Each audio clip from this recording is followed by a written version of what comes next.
What's going on, guys? It's time for some weird Japanese sci-fi. Today we're going to talk about a film called The H-Man, produced by Columbia Pictures and Toho Films, June 24th, 1958, written by Takashi Kimura, produced by Tomoyuki Tanaka, and directed by Ishiro Honda, directed like the original Godzilla, Mothra, Rodan, Mothra versus Godzilla, whole pile of others. This is definitely something different that he's done over the years when he was working with Toho, and it's one of the more obscure ones, but it's fascinating.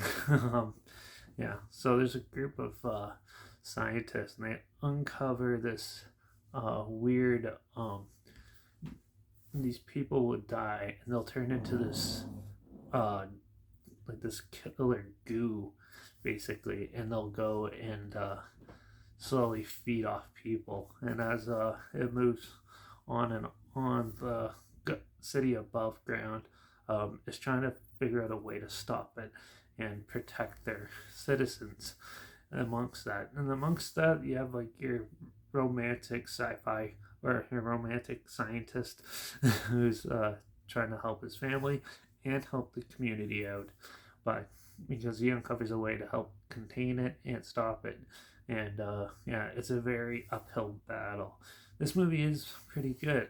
It has quite a lot of good special effects scenes in it. A lot of good like almost stop motion uh type scenes, and a lot of uh more people melting and stuff. It definitely did a lot of different things that you wouldn't really see in a 1958 late 1950s movie, and it was one of the more inventive ones. I think this is an early Toho film though, but yeah, it's definitely a lot. You could definitely see the early hallmarks of Toho with like their miniature sets and everything like that, and yeah, but it is quite the small film for like the gigantic scope is trying to portray it in, and it was a lot of fun.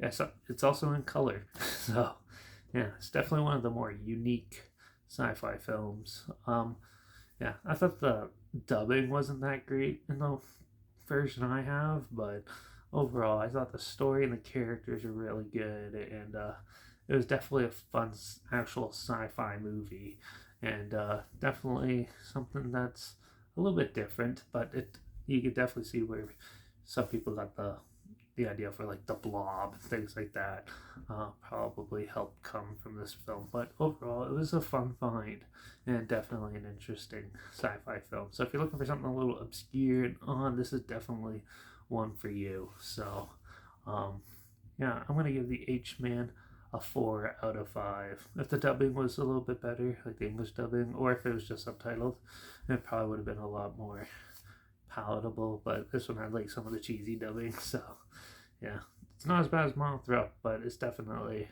still an amusing film. So check it out. There's a trail link down below, like always, and also link down below is my Instagram. That's where I always post clips that I'm going to review in the future on my stories. I have the film title hashtag, the subgenre film, and the hashtag, so you're aware of it.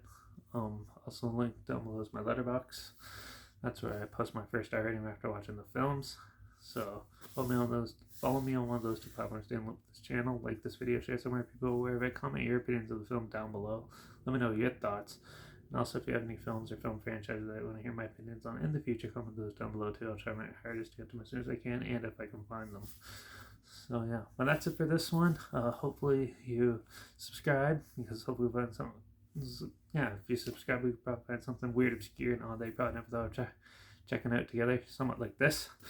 And also, so you get my opinions on popular films, classic films, and newer films that come out, and other things like that. So yeah, make sure you subscribe, and don't forget to ring that bell, because we're gonna do another weird sci-fi thriller for the next one. Probably where an almost global catastrophe happens, and they send 12 astronauts from around the world all together to help solve the crisis. Yeah, I think I might watch 12 to the Moon, but we'll see. All right, well, make sure you ring that bell, and I guess I'll see you all in the next one. So until then, cheers.